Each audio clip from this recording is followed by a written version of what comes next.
Are there any theistic this doesn't matter as much now that we talked about peers and how they're not as important, but I wanted to ask before that, are there any theistic philosophers that you take to be like your peers that give you pause, that their religious belief counts as evidence against your atheism?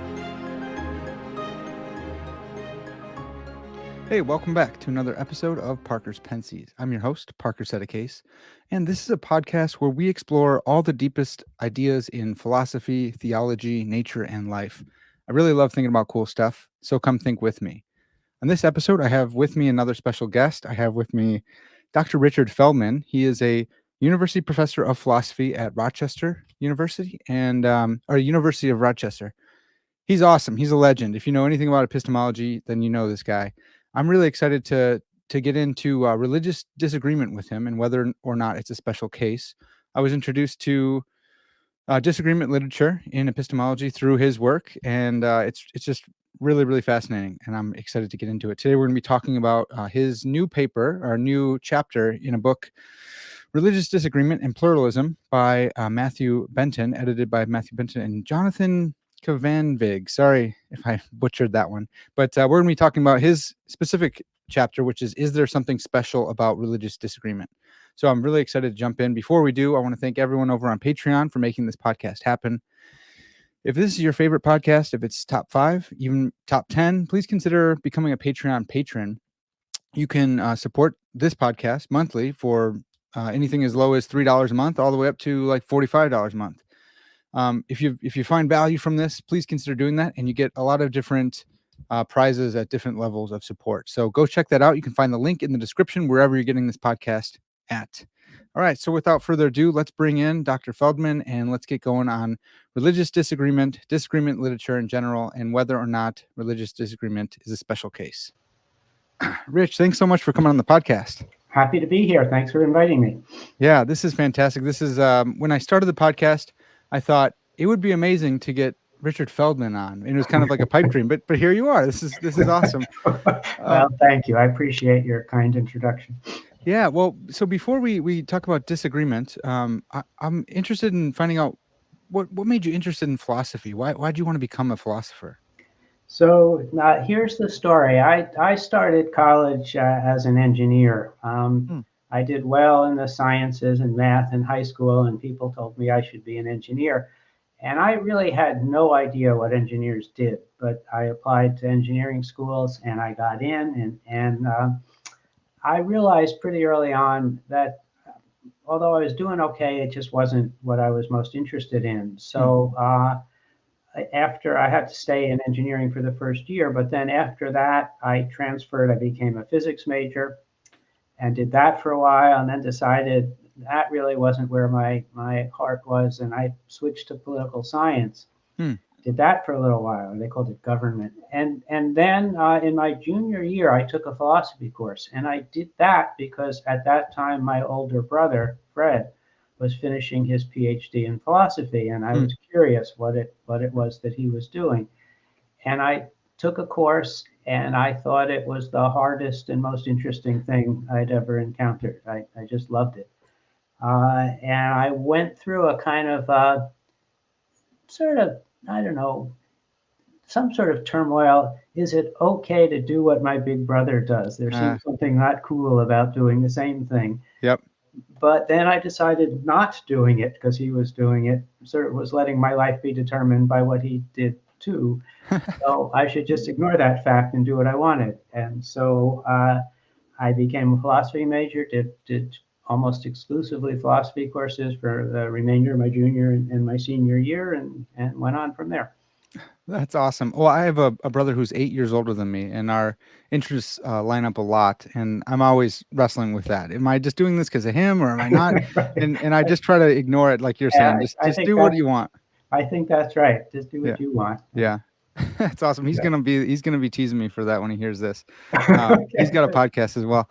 Well, okay, so that's how you got into philosophy, but then you're an epistemologist, and if you're in epistemology, like people know your work. They ought to if they're in epistemology. When people ask me for intro books, I always point to yours, Epistemology. It's a great book. it's deep enough to get a good feel for the literature, but it's not so deep that it's like you're trudging through it. So I definitely commend this book to all the listeners. But how did you become an epistemologist then? In graduate school, I didn't know what area of philosophy I was most interested in, and just took a variety of courses, and epistemology just sort of stood out for me. I was at the University of Massachusetts, and Roderick Chisholm was an eminent philosopher at the time. He's since passed away, but he was really an eminent philosopher, and epistemology was one of the many areas he worked in. He was at Brown, but he came up to UMass every year to teach a seminar. And I always took that seminar each year. I took it, and I actually had the opportunity for at least a couple of years to drive to the bus where he took a bus from Providence up toward Amherst, and then he got off the bus. It was a town a little bit away, and I picked him up. We had lunch together, and then I drove him back to campus for his course. And I think it was through that connection with him that really influenced me. Wow. Another person that was very influential, who was on the faculty at UMass, was Ed Gettier, who is Yeah. well known in epistemology too for Sure. his paper. So I think the two of them probably had the greatest influence. Wow, that's so cool. I recently had Charles Tolliver on, and he mentioned Chisholm as well, and Dean Zimmerman's coming on tomorrow, and he was another influence. It's so cool to see all the influence that one person like that can make, and obviously Gettier as well. It's so cool. Yeah, Chisholm really did influence a lot of people. Yeah. Yeah. Yeah, that's fantastic. And I've had some of your students on as well, which is really cool Yeah. to see the generations there. Yeah. Well, so you're known widely for your work in the disagreement phenomena in epistemology. And to my the best of my limited knowledge, epistemology is super hard for me. It's really difficult. So I'm trying to get into it more. But to the best of my limited knowledge, you were kind of responsible for kicking off the disagreement literature with this paper on religious disagreement. Some of your students were disagreeing about whether you could be rational in disagreeing with each other and be peers. Is that right, or was this already kind of like burgeoning before you got into it? I think the issue was there. I mean, I think to be fair, that there were much earlier in the literature, there are people who were making mention of this kind of topic. Okay. And then around the time I wrote a couple of papers, some other people, David Christensen, perhaps Tom Kelly, a couple other people were thinking about some similar sorts of things. So I think my paper was one of a few that were early on in the current. I mean, for the last, I don't know, maybe it's 15 years or so, there's really been a huge number of papers in the topic. And I think my paper was one of a few that were early on in that. I had another one that wasn't about religious disagreement. It was just a more general paper about disagreement that was published maybe a little earlier than that. I'm Okay. not certain right now, but early on. Okay. And the paper that I'm referencing, I believe the title is Reasonable Religious Disagreements. Yes. Okay. So for the folks at home, it's a great paper. I recommend that, especially if you're interested in jumping in. And as you mentioned, Tom Kelly is another big name that people can look to get saturated in the disagreement literature. Yes. Can you recount the story of your students agreeing to disagree? Sure. So I was teaching a course. I was co-teaching a course with a colleague in the religion department. And it was sort of directed to juniors and seniors who were either majoring in philosophy or religion. And it's kind of an odd thing because they have very different backgrounds, and it was a little difficult to, anything we wanted to assign for students to read would either work for some of the students but not the others so well because their backgrounds differed. But nevertheless, it was an interesting course, and it was the title was something like Rationality, Relativism, and Religion, some such thing. And one of the things that was really striking to me in that course was a difference. I don't want to overstate how pronounced it was, but a tendency, at least, among the religion students, we sometimes talk about disagreement and how people had such radically different views about religious matters. And their attitude was often, what do we do to get people to get along? And how do we sort of make sure that they're respectful to one another and treat each other right, as opposed to, wars over religious difference. And the philosophy students and me were more interested in, well, how to make sense of this. Like, what should you think when you find out that people who are as intelligent as you and thoughtful and have such radically different views from you, and what to make of that, and can you reasonably maintain your own beliefs in light of that disagreement? So it was that, and for a lot of the students, there really were these different attitudes, and some of them, more prominently among the religious students, the religion majors, the attitude was, of course, everybody can be reasonable, and we should be respectful of their opinions and get along with them. And to a certain extent, the philosophy students would say, hey, well, wait a second. How does this work? So I was very much intrigued by that. And that was a thing that got me very much interested in this topic. Well, that's awesome. I studied. I have a couple degrees in theology, and I'm working on one in philosophy. So that phenomena happens in my head all the time. So I have two Parkers disagreeing with each other on what to believe. Right inside your own head. That's right. That's right. So that's always fun. Yeah. Well, there's a couple key concepts that are doing that do some work for us here, including epistemic peers and then higher order evidence. Can you help us think through these two? Sure. So epistemic peer is a term that got introduced into the literature early on in this collection of papers.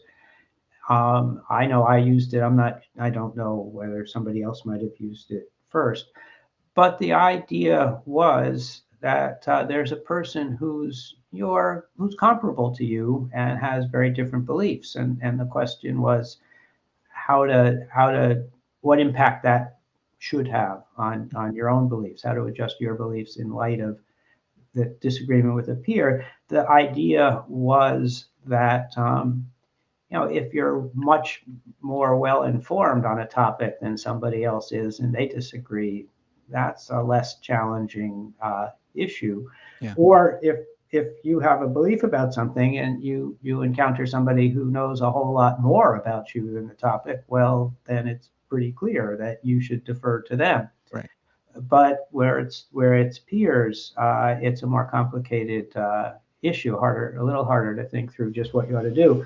So that's where the idea of a peer came. I think in thinking about the topic more recently, my interest in the concept of an epistemic peer has declined in a certain way. There are papers where people try to come up with the right definition of what an epistemic peer is. And right. Does it mean somebody who's got exactly the same evidence as you or exactly the same ability to assess it or to think about things? As if once we got that clear, that would help us think through the topic. And to my mind, it really didn't make a lot of difference. That is, there could be somebody who knows a little more or a little less, but if they differ from you, that seems like an important fact. And right. It doesn't really matter whether they're perfect peers or not. So that whole emphasis on that specific thing seemed a bit misguided. It might have been an idealization that helped think about certain kinds of principles, but it wasn't really crucial for actually thinking about how to deal with disagreement, at least as I saw it. So that's one concept. Yeah, well, sticking on that, that's really helpful that you laid that out, because I think that's something that I wanted to target too, and just say like, well, then fine, maybe there is no such thing as an epistemic peer, and I recently was thinking about like Lewis's counterparts. I don't go in for his modal realism, but if it were true, I would think my counterparts are probably my epistemic peers. Yeah, but then they would probably agree with me, and then I would have like an infinite number of peers. But it's just nice that you're saying, look, it's well, I guess if we don't need to get like razor sharp clear on it, does it do any work for us still? So only in my own mind, only in a fairly indirect way. So, I mean, my general attitude is, if you encounter somebody who disagrees with you, well, that's information. This Yeah. person thinks that, Mhm. and something different from me, and that, to my mind, that's a pertinent fact that needs to be taken into account. And if the person is a peer, not in any rigidly defined, precise sense, but just sort of somebody who who seem who on otherwise you would take seriously, Yeah. whose views would matter to you. Say if you didn't already have a position on the topic, well, what does this person think? Might be something you'd care about. Um, so if they're like that, then it's useful. But as I see it, no precise account of peer matters, but the idea of somebody whose views are of interest, and whose views matter. Yeah. That's the key concept. Okay. So then to deny that, um, you'd be kind of a jerk. You'd be like, no, no one Yeah, else's technically opinions speaking, matter to me. right. Yeah. So Yeah, that's good. right. Right. Right. Okay. Okay. Great. Well, so then we got higher order evidence. So this is another one that's in literature, and I think matters, and it is worth thinking about. Um, there's evidence that, in some sense, directly bears on the truth of a proposition, Mhm. and then there's evidence about the evidence, or about people who believe the proposition, or other factors that are not, in some sense, directly information that bears on whether the proposition is true. And I think in the end, it's a distinction that gets fuzzy, but it's this sort of thing. Suppose somebody tells you something, and then tells you some proposition is true, and then you find out about that person. Well, that person isn't reliable, isn't honest, or isn't trustworthy. Well, that's not directly evidence about whether what the person said is true, but it's evidence about whether their word is something you ought to take seriously, whether that ought to influence you very much. So that's a kind of thing that seems like higher order evidence. And then there's very puzzling kinds of cases where that comes in, where you think about something and you become convinced that it's true, and then you're told some story about, you've been given a drug or exposed to something, and you're not capable of thinking well about it, Right. thinking effectively about it, or accurately. And that's evidence not directly about the truth of the proposition, but about your ability to figure it out. Yeah. So that sort of thing might get put in the category of higher order evidence. Okay. And it's a complicated matter to think about how higher order evidence interacts with what we might call ordinary evidence. And so that's why that's become a concept that matters in this literature. Okay. Yeah, that's really helpful. You'd mentioned the pill case where you find out, or you come to believe that you took a pill, and it's I don't know if you'd like to use the language of defeaters or not, but it Sure. seems like it gives you a defeater for your faculties, or the beliefs produced by the faculty.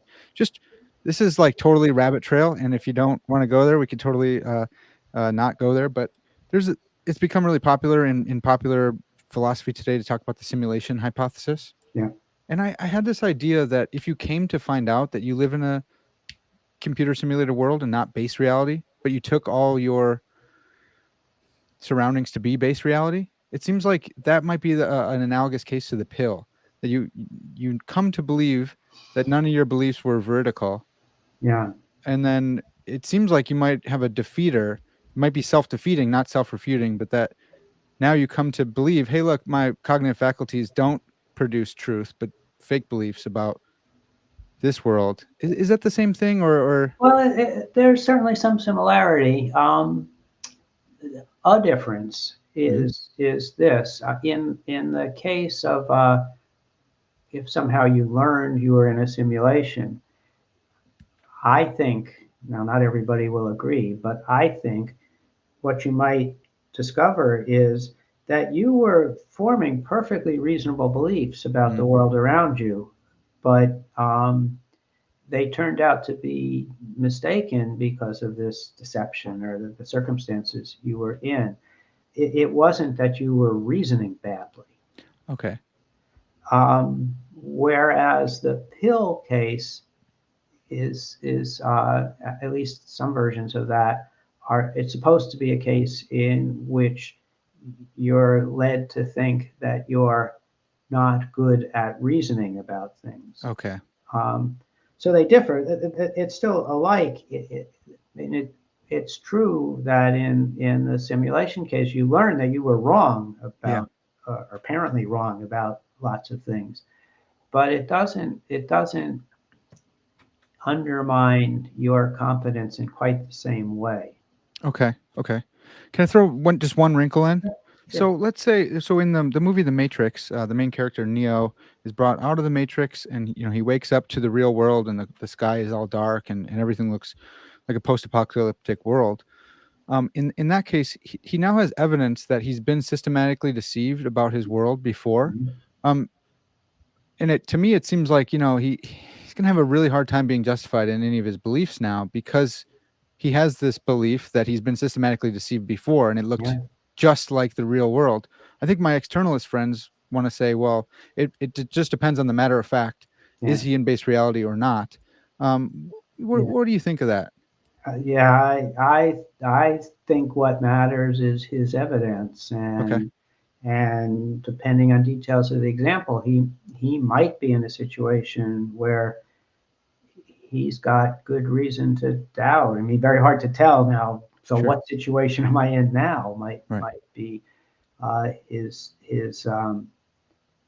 the reasonable thing for him to think. So, uh, I would think that could make it much harder for him to justifiably believe things about the world, even Okay, if he in fact say is in what people often call the good case. He is yeah. now actually seeing the real world. I think he might not have any good reason to think that that's what's happening. Nice. Okay, you heard it here from Richard Feldman, folks. That's awesome. I'm glad. Right. That's Right. fantastic. Well, okay, so we got epistemic peers under our belt. We got higher order evidence. How about the conciliatory approach? I think you still go in for that approach, Yes. right? Is that yours? Okay, yeah. Can you Yeah. help us with that? Sure. So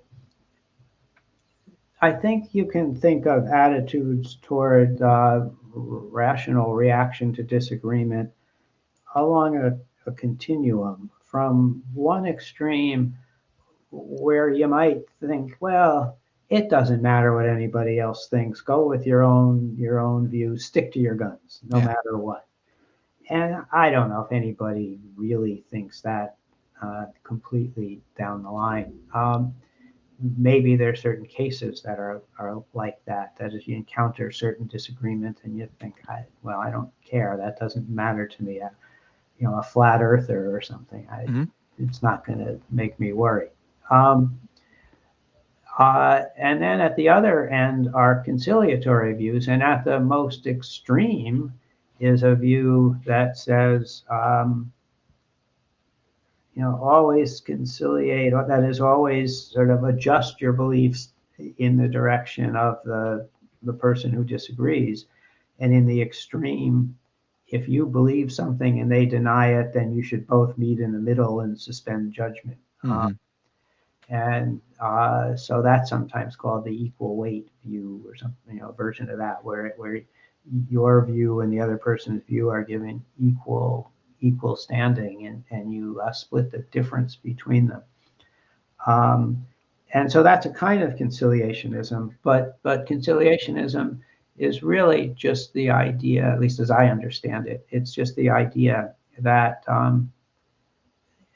you should, in general, give some weight, that the fact of disagreement with somebody else is some evidence against your view, and that could have an impact on whether you should maintain your belief or your strength of belief or your degree of justification. Yeah. It's worth saying something about sort of realistic cases and real world cases, and to help think about that. So, I mean, the thing I am interested in is and so the thing that got me interested in thinking about these topics very early on was real world disagreement. Like, Right. I have my political beliefs, and I feel pretty convinced of a number of things, but then really smart, well-intentioned people informed on the topic differ, and it seemed like it was just another example of the same kind of question. And the point here is on an awful lot of topics, say if you and I start talking about something and I discover you differ with me about that, it might be another case of disagreement, but on all sorts of real world cases, I already know that lots of people differ. So, here's just one more, and that's a less significant fact than in sort of encountering a new disagreement or being in a novel situation and where you don't have prior beliefs and you discover somebody disagrees with you. So conciliate. We have to be very careful. I mean, the conciliation principle that says every time you encounter somebody who disagrees, you have to change your belief in the direction of what that person thinks. Well, that's maybe you've already taken into account the fact that people think that. And so that's a different, so there can be versions of conciliationism that seem to me are far too strong to expect too much conciliation. But the idea that the fact that somebody differs with you is some kind of evidence relevant to your belief, that seems the core insight. Yeah, that's cool to know that there are different degrees and different ways to be to hold to a conciliatory view. That you don't have to have this overly strong principle where all of your beliefs are just so tentative and you're running around with your fingers in your ears, lest someone else disagree and switch your beliefs again. Right. Yeah. Right. Okay. So, but there's the hardcore of just evidence of evidence is evidence, and that should move you. And if it doesn't, then you should probably have a principled reason why. Yes. Or an error theory or something. Right. And you might have a good reason why. You might have some reason to think this person on this topic is just not worthy of deference. Yeah. Okay. Well, so we're going to get into religious disagreement and whether or not it's a special case. But I thought, since you touched on this in the paper, I thought it was a good point to bring up here on the podcast as well, that this is a different question than the rationality of religious belief. Yes. Can you distinguish those two for us?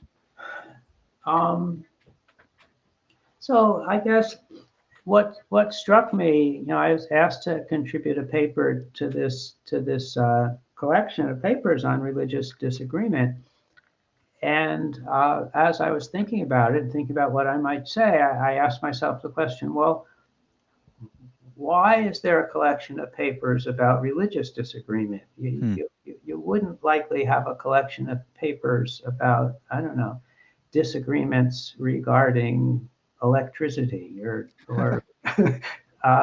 lots of other topics. You wouldn't think there's or disagreements about baseball. I don't know.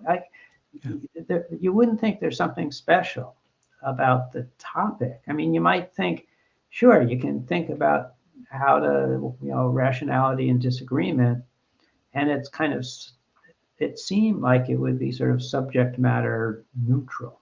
Yeah. But then the idea that you'd have a book about religious disagreement sort of seemed appropriate. I mean, there wasn't nothing surprising about that. I mean, I did react, well, why is there this? Yeah. is the next request going to be about one of these other sort of topics where there's no way people would be thinking about that? And so I asked myself the question: is there something special about religious disagreement? So that's how I came to think about it. Mhm. I'm not sure. I've forgotten Yeah. now what your question was, but Well, so that's a different question than yeah. can religious belief be rational? Right. Yeah. That's right. That's Yeah. right. That's right. It's just thinking it right. Sure. Sure. Yeah. Yeah.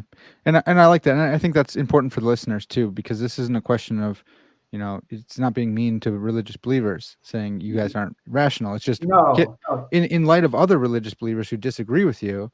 That's religious disagreement. And then what we're Yes. asking here is that a unique case different than politics, different than Yes. flat earth debates, different than what day of the Exactly. week garbage Yeah. comes or something? Yeah.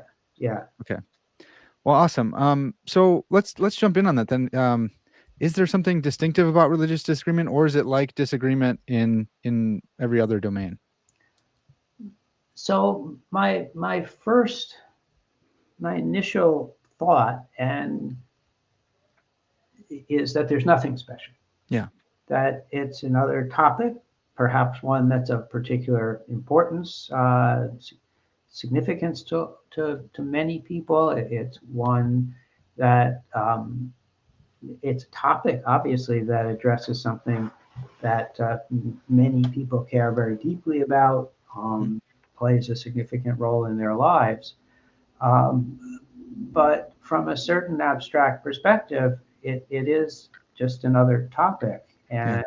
And if you encounter people who differ with you about it, that's like encountering somebody who differs with you about some other topic. It's worth, I think, separating out religious questions in the general domain of religion that where things get a little bit more complicated, maybe a little bit more interesting. Yeah. So there are questions that are broadly religious that are really historical questions about what happened when, and facts about the development of some religion, and who was influential and how that happened. Yeah. And those are questions in history, and historians can address them as they would any other question, and whatever the historical record indicates. And Yeah. and I think they're perfectly analogous to historical debates in other topics, and nothing special because it has to do with religion. Yeah. There's other religious questions, um, like um, is participation in the various religions growing or declining in this country or around the world, Yeah. and that's a kind of sociological question that's comparable to questions about whether membership in other kinds of organizations is increasing or declining. And so those questions, I think, are quite clearly not distinct. There's nothing distinctive about religious disagreement Yeah. with respect to them. Yeah.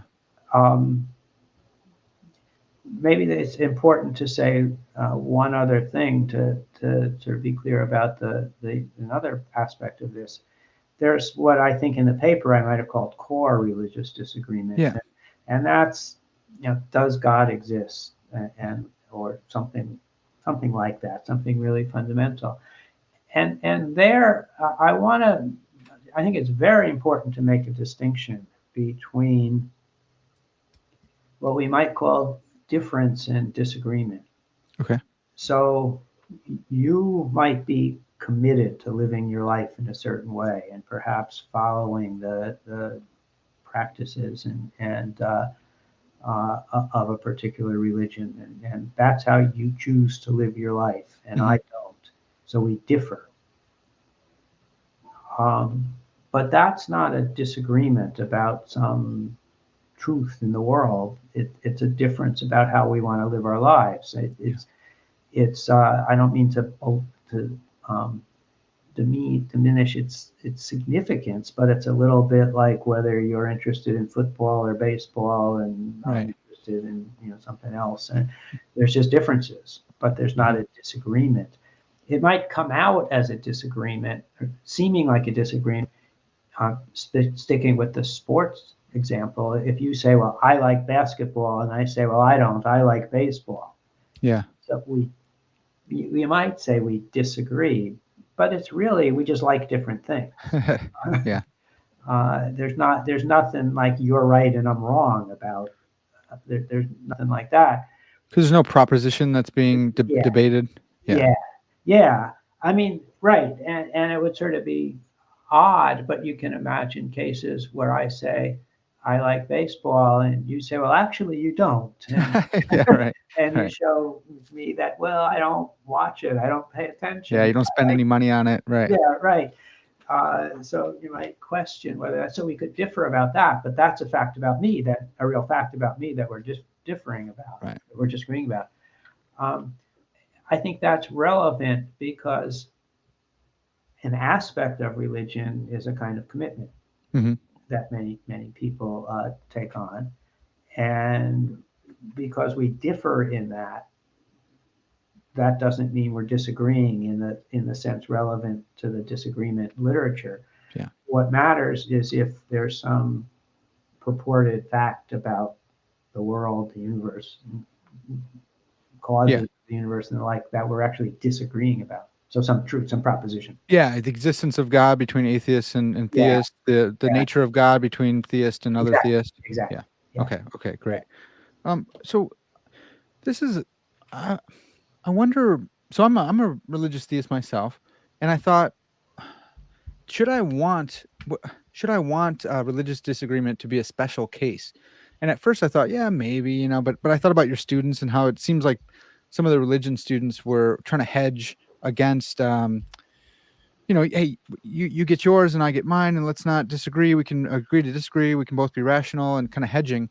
And when I think about that more, I think a religious believer probably shouldn't want it to be unique, because then it seems like, not that it's a special higher case or something, but actually it's a lower case. It's not up to snuff. It's not something that can be debated like politics. If you can disagree on politics, you ought to be able to. It should be the same kind of thing. Do you have any thoughts on that? Whether I do, and I very much appreciate your thinking there, your point, and I think that applies very generally. There's some other stuff I've been working on lately, and it picks up just that kind of theme. And the as you put it, you have yours and I'll have mine, and let's just respect each other, or let's just let each other go, is a kind of refusal to take the other person seriously. Right. And I think it's kind of disrespectful. Yeah.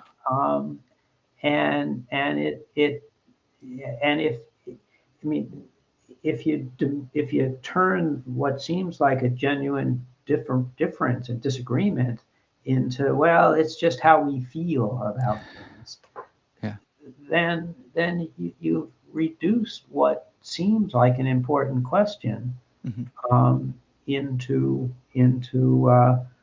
one that's, like you like vanilla and I like chocolate, and leave it at that.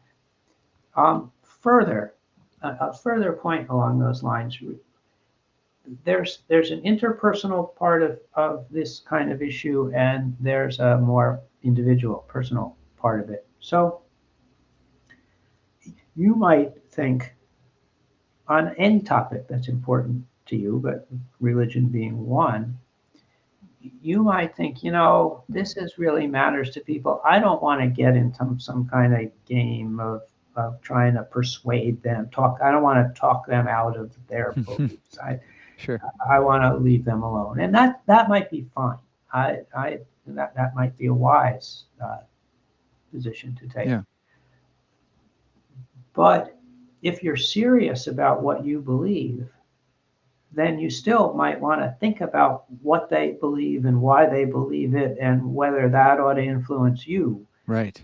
So just from a purely self-interested perspective of your own interest in trying to get things right, it seems to me you should take other people seriously and not just let it be, well, they've got theirs and I've got mine, and we're done.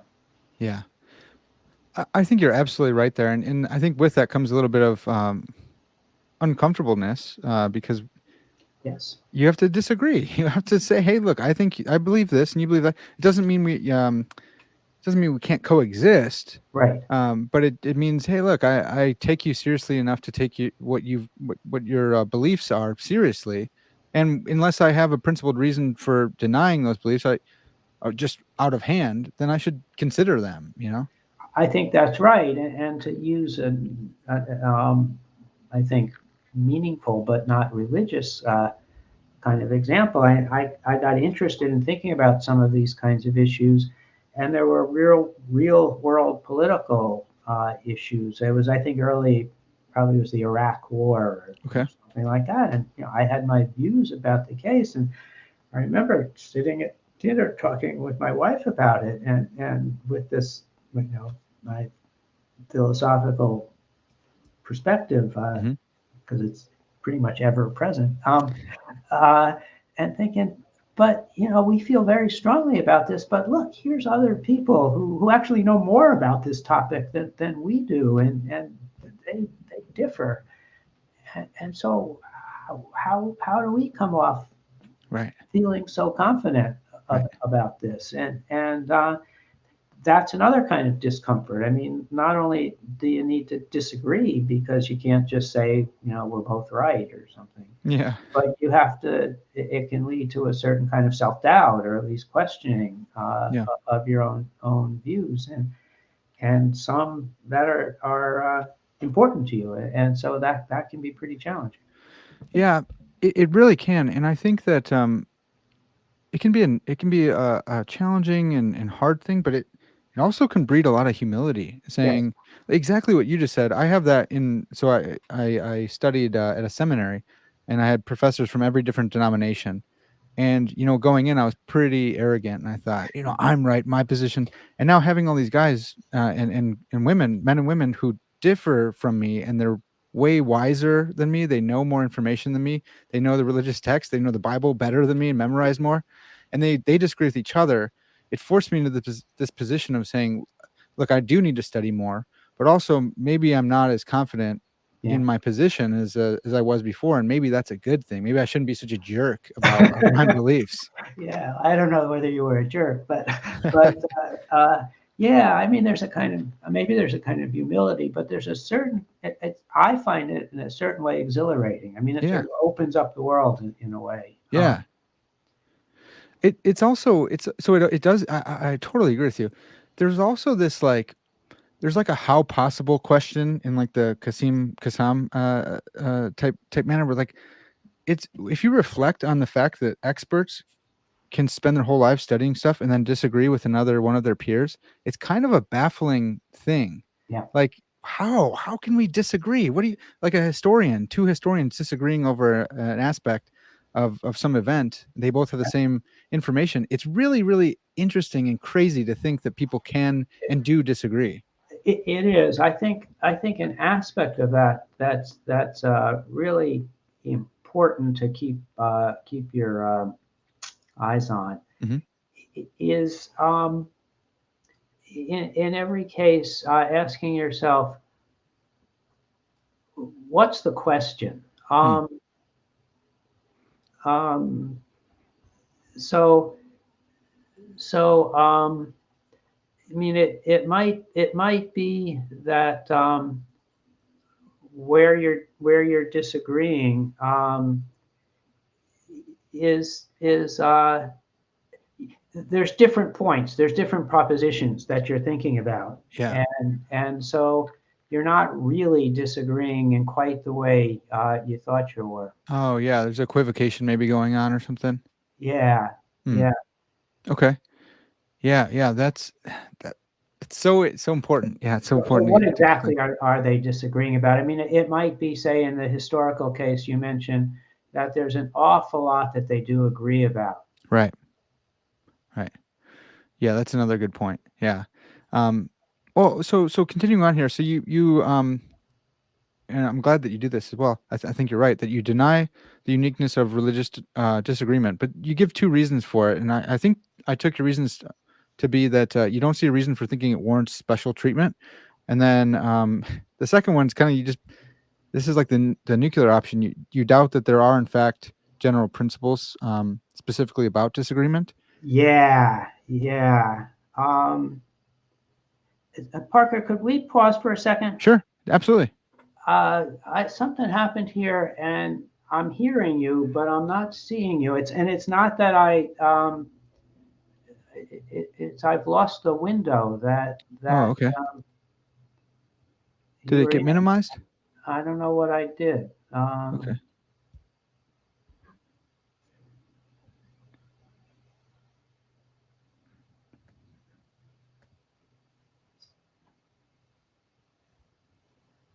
It's not minimized? Well, I'm not finding it. Okay. That's interesting. You can still hear me. Yeah, I definitely hear you. I was trying to just move something on the screen a little bit, and Hmm. you disappeared, and I just don't see it. Yeah, what are you seeing right now? Do you see Well, now I'm on my desktop, okay. but So I would have thought, down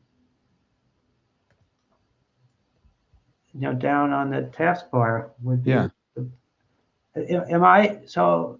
I can still see you perfectly. It looks like nothing's changed for me, but I know it might be nice to see me. It'd just be a But, little easier for me. yeah. Um you could go to your Oh, no, you're back. You're back. Okay, oh, great. I got Okay. it. Awesome. It was just a tab in Firefox. Okay, Great. sorry. No problem at all. Yeah, that's why I don't do them live. This is nice. Yeah. Good. All Well, right. yeah. So you give these two principled reasons, or these two reasons Yeah. for why you don't think they're unique. One's you don't find any positive evidence warranting special treatment for religious disagreement, and then two, you doubt that there are this was surprising to me that you doubt that there are in fact general principles specifically about disagreement. So here's what I mean by the latter. Hmm. My fundamental principle in epistemology is for to believe justifiably or reasonably, just follow your evidence. Okay. That is, rational belief is determined by the evidence you have. Hmm. And so, in cases of disagreement, what happens? Well, you get evidence. Perhaps that some other person believes something different from what you believe, perhaps some explanation from that person about why she believes as she does, Hmm. whatever information you get. Well, that's just more information. And so the evidentialist perspective says, okay, take that evidence into account and adjust beliefs accordingly. Yeah. And the fact that it's somebody disagreeing with you is not special. It's just another bit of evidence. Yeah. And so there's not, from looked at that way, there's not going to be some special principle that says, well, ordinarily when you get evidence, see how that weighs out against everything else and adjust. But when it's disagreement, it's somebody disagreeing, then there's some different thing that you do, or Yeah. something special. It's just going to be, how do you take that information into account? Now, that's not to say that there aren't some interesting questions about how you do take that information into account. Right. That might there might be something to say about that. Like you can worry about, well, are there circumstances in which you can reasonably say, well, yeah, you believe that, but I'm not going to change my beliefs in the slightest. You can rationally say that, and Yeah. the flat earther is a case in point.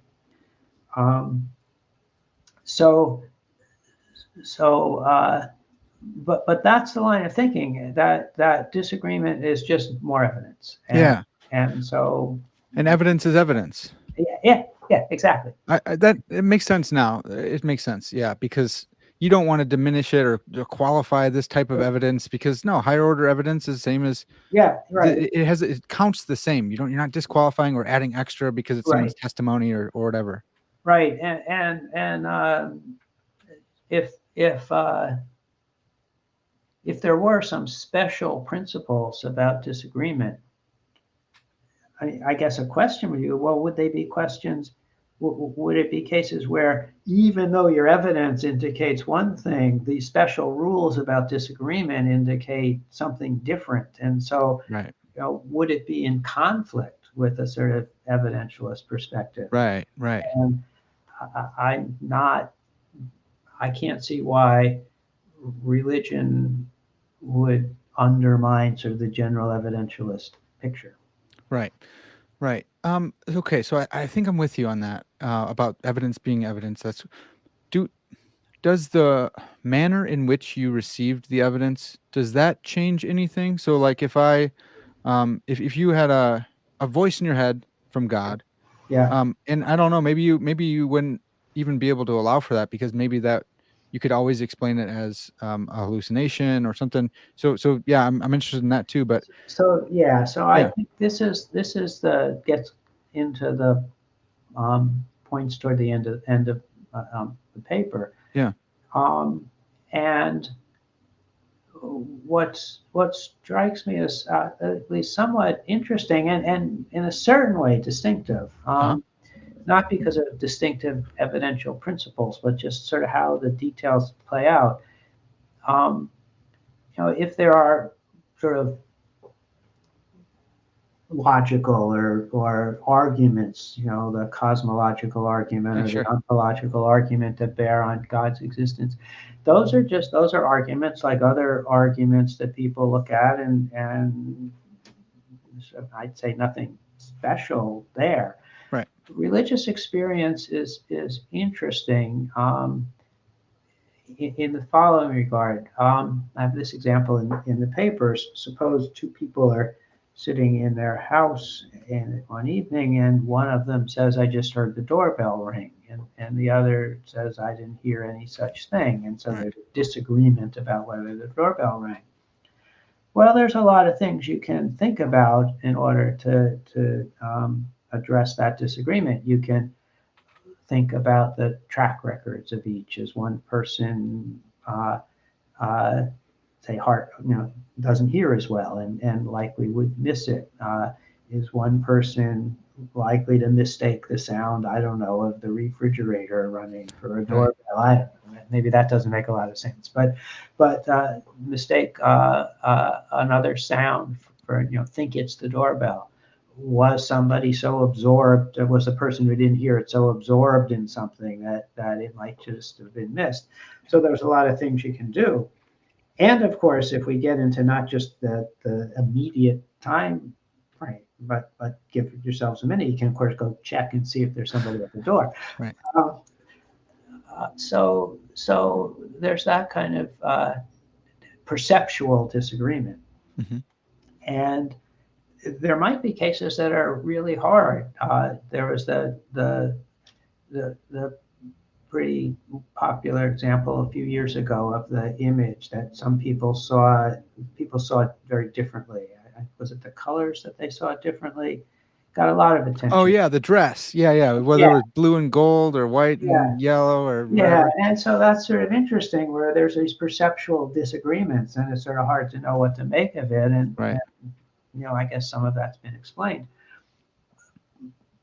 but it's as a general principle, at least we know how to think about it. We Yeah. can think about reliability, and we might say, gee, I really don't know whether the doorbell rang. It could have been I thought I heard it and was mistaken. It could have been you missed it and we just don't know, and leave it at that. Um, the religious experience case, if that's the basis for belief in God, that's a more challenging one and are harder to think about because, I mean, I say you have a religious experience and are aware of God, and I don't have any such experience. Mm-hmm. It's not like the auditory case where I know exactly what the experience is. I know what it's like, say, if I'm the one who heard the doorbell, I know what it's like not to hear a doorbell too. Right. Yeah. And so we have ways of checking. Whereas in that case, it's a different sort of experience. And as the one who hasn't had it, I can say, well, I think you're just hallucinating, or Yeah. well, I understand that you had some meaningful experience, but on what basis do you think that it's an experience of God? I mean, how can you tell that that's what it is? And if you say, well, if you had the experience, you would know. Yeah. um, uh, it's a little bit harder for me to know exactly how to respond to that. There's a kind of uh, disanalogy between us in it differs, say, from the hearing the doorbell kind of case, because um, there's this question about whether it's a veridical experience at all, Right. and I can't. And there's a kind of there's a certain kind of lack of symmetry in the case. That is, Right. if you really did have an experience of God, well, then there you go. I mean, Right. Right. So it's not like my not having that experience proves there's no God. Right. I just didn't have the experience. So it's a complicating thing, and so I think it left for me this question: well, what really am I in a position to say about those experiences, and am I justified in, as you suggested, sort of writing them off as hallucinations? And that seems a little hasty to me. Yeah, I wonder if you there's so much. This is so good. I wonder if you could look at the various types of religious experiences, and maybe you have two friends, and one says, "I experienced God, and God he was like this," and your other friend says, "I had an experience of God, and she was more like a ethereal thing." And then you could say, "Look, those two are incommensurate, and now I have some reason to deny one or both." Yeah, maybe so. It does. It seemed to me to sort of cast some doubt on sort of what we're supposed to make of it. If there's this sort of general thing called experiences of God, and then the specifics are so different from one another, Right.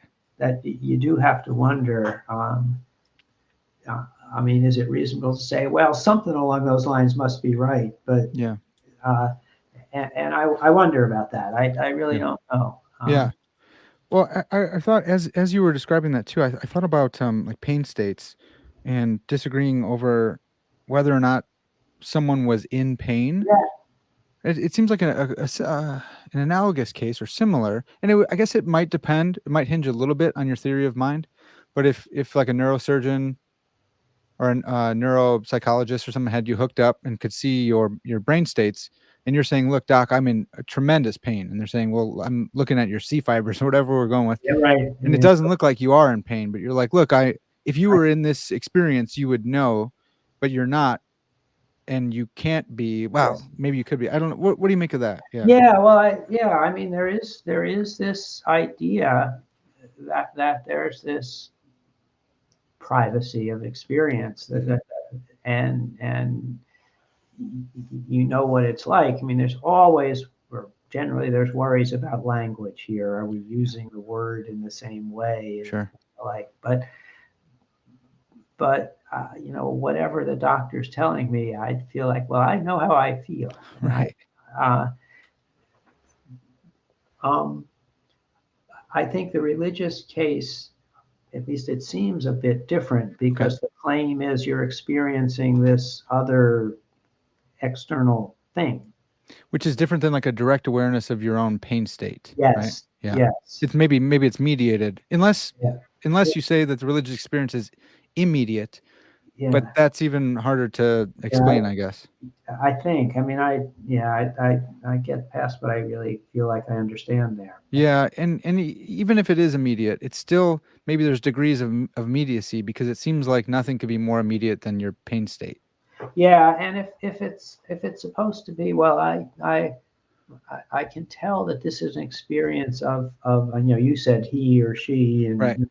and then other attributes Sure. that people often attribute to God. Well, how can you tell it's something like that?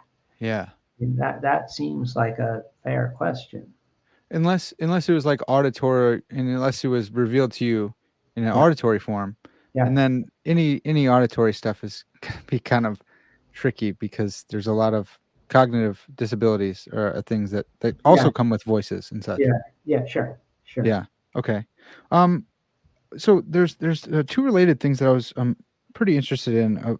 I don't know much about like epistemic norms, but it seems like you should probably, if you think evidence of evidence is evidence, it seems like you're flouting some epistemic duty to intentionally not hear other people's views because you don't want theirs to count against yours. But can we say that? Like, yeah, what do you think? Yeah, so here's a thing that sometimes gets me in a bit of trouble with others. Separate cases. Suppose, so here's an example that I like. So my favorite, theory in epistemology is called evidentialism. Mhm. Suppose I get a email message from a friend who I think is a really first-rate epistemologist, and the subject heading in the message is 3 decisive objections to evidentialism. And so what do? Delete that message immediately.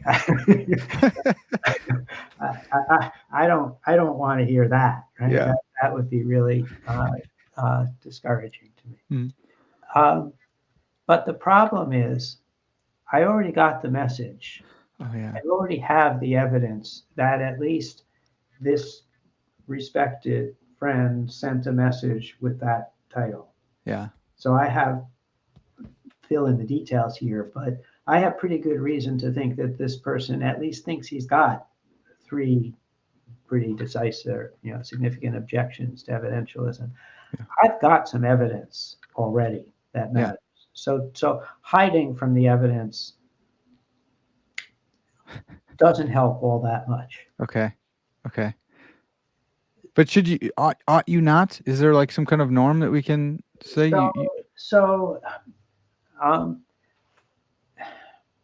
Here's I'll separate 2 kinds of questions. Mm-hmm. One kind of question is, what's the reasonable thing to believe in whatever circumstance you're in? Mm-hmm. Second kind of question is, what should you do about changing your circumstance and maybe gathering additional evidence? Right. I think the should you gather additional evidence is a kind of practical or moral question. Okay. It's a question of a different sort than the question about what to believe given the evidence you have. So should I delete that message? Well, it's kind of irresponsible if I purport to be somebody studying epistemology, and I'm going to be teaching my students about this stuff and writing papers, and there's these apparent objections to my view, I sort of have a professional responsibility to stay aware of that sort of thing. Yeah. Other kinds of topics, maybe they don't much matter to me. I don't have that kind of responsibility. and I can say, I don't really care much about that. Yeah. So I'm not going to bother gathering that evidence. So as I see it, these questions about getting evidence are questions about how to lead my life, Yeah. or how one's to lead his or her life. And they're more practical or moral questions, prudential questions, professional questions, less in the domain of, I'll call it, pure epistemology. Okay. And maybe one last thing. I mean, it's always sort of helpful to think about this. Say I get a message like that, and with apparent objections to some proposition that I care much about. Um, well, what should I do? You might say, well, you should read it. Well, maybe I've got something more important to do at the time, right? I mean, Yeah. maybe I don't have a dog, but maybe if I had a dog, the dog needs to go for a walk. Yeah. So there's always that kind of question about what you should do when, and those as I see it are a different sort of question. Yeah. Okay. And I can see him. I can see him being, conditional. It's like if you wanted to be if you wanted to be an informed epistemologist, then you might Absolutely. need to do this. Yeah. And I think that's interesting too, because it comes up for me a lot when I think about religious disagreement, and it's like, well, there are a lot of religions out there that I don't know anything about, and should I just spend all of my day I couldn't spend all my day reading every single thing about everything. And then I Right, like philosophy, but I can't spend all my time reading Indian philosophy as right. well as Western, as well as this, as well as Sure, yeah. sure. Yeah. So it seems all right to pick and choose. Yeah, that's good. That's And good. you just talked about reading, intellectual texts, but there's other parts to life too, and it's all That's right true. if you do that stuff. That's true. Yeah. I only have so many Sunday mornings. Yeah. Yeah, that's a good point. That's really good. I wanted to bring up. So I had one of your students, John Matheson, on, and he was thinking through the common consent argument, which is just this view that like so many. He didn't agree with it. He was just like, can we soup this up and make it kind of forceful, or let's see. So the common consent argument is like evidence of evidence is evidence, and there's all these religious believers in the world. Um, does the amount of people, because we talked about epistemic peers and how it's not something you get super fine grained on, but um when it comes to the amount of people believing something, um like flat earth, or like in the existence of a higher being, what does that do for us? Is it more forceful the more amount of people believe it? To a first approximation, yes. To Okay. me, it seems like it Okay. is. That is the first round answer is yes. Details matters. Mhm. Um, so, um, I mean, to take an example of it in a completely different domain, and sort of less sensitive kind of Yeah. question. I mean, if I find out that all the students or most of the students in my class have a mistaken view about what day their paper is due. Ah. Um, uh, so, should I think, well, maybe I assigned a different date and, I misspoke in class, or I put the wrong thing on the assignment. How should I think about that? Well, I mean, it matters that they think that, but then I might find out that they've got some messaging thing going on, and one student said the wrong date and they all Mm. read that, and there's one source for this mistake, and, Yeah. and that's why they believe it, and they're mistaken. I said exactly what I thought I said. I don't know if that's a great example, but you Yeah. can, I hope you get the idea. It's numbers matter, but you might find out about why those people believe as they do. Yeah. that makes the numbers matter less. So it's not like it's a vote. Yeah, right. That's good. And when it comes to the religious case, there's some stuff in cognitive science right now and saying like there's a mechanism that makes people believe in God, and so that could be Yeah. used as a type of error theory. And Yes, exactly. yeah, Exactly. okay. Yeah. Yeah. So just finishing up, I think my audience will probably kill me if I don't ask you this, but are there any theistic this doesn't matter as much now that we talked about peers and how they're not as important, but I wanted to ask before that, are there any theistic philosophers that you take to be like your peers that give you pause, that their religious belief counts as evidence against your atheism? So sure, there are a few. I have one colleague, very close friend here, a guy named Ed Wieringa, who we went to grad school together. We've been colleagues here at Rochester for 40 something years. Yeah. And you know, he's religious and I'm not. And he for me is the personification of the problem. I mean, he's a very smart guy, Yeah. very careful thinker, and we've talked about some issues, his own papers in philosophy of religion, and we can talk very productively about things over the years. Many things we discussed in great detail, and productively, I think. Of course, in the end, it was modus ponens for him and modus tollens for me. But it Right. was interesting to see the connections and to Yeah. see the various issues that arose and trying to figure out how one thing related to another. Yeah. And I just, when I find myself feeling too confident in my own beliefs, I can just think of him and say, Yeah. okay, That's awesome. Yeah. Well, that's great. We need more friendships like that, and that's part of what I'm trying to do with the podcast. Just be someone in the theistic space who could give someone else pause on the other side.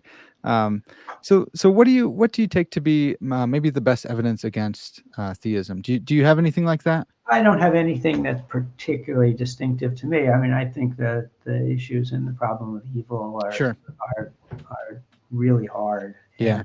And, I don't have much. I don't put a lot of stock in arguments about God works in mysterious ways. Sure. That. Yeah. So without having any, and I understand a lot of the moves people can make, and I Yeah. know some of the literature. So, but I think that's where the Problem of evil. the problem. Yeah. Yeah. Okay. And there's there's more world and life view, worldview aspects to the there's different ways of seeing the world, and I think that probably a lot of that comes in as well, right? Like background beliefs, other certain types of background beliefs, and credences and stuff like that, right? Would you say that there's it's a holistic picture of atheism versus a theistic conception? It is, and this is another very hard topic, and I don't have anything great to say about it. But there's this perspective on rational belief and the like, and it's you've got some fundamental worldview, and then everything else is sort of trying to work it out, and sort of how to apply that worldview to the evidence experiences that you have, and make that all work. But you're sort of entitled to whatever worldview you want or have. Yeah. And I have trouble. I mean, I understand the motivation for thinking something like that. But on the other hand, I think, wow, there's this way of looking at things, and there's this other way of looking at things. Well, what? Yeah. why one rather than the other? And I have a hard time getting myself to think, well, no, you just pick one, and then everything else is sort of spinning after story from there. Yeah. Well, it's funny because then you just in this case we've just substituted worldview for religious. Yes. And it's we're back. Why would worldview have a special case where you get to have yours and it's not affected by mine? Yeah, That's exactly. awesome. That's awesome. Yes. Well, this has been Rich. This has been so fantastic, man. I really appreciate the conversation, and I love your work. I tell anyone who is interested in epistemology to jump in with your book here.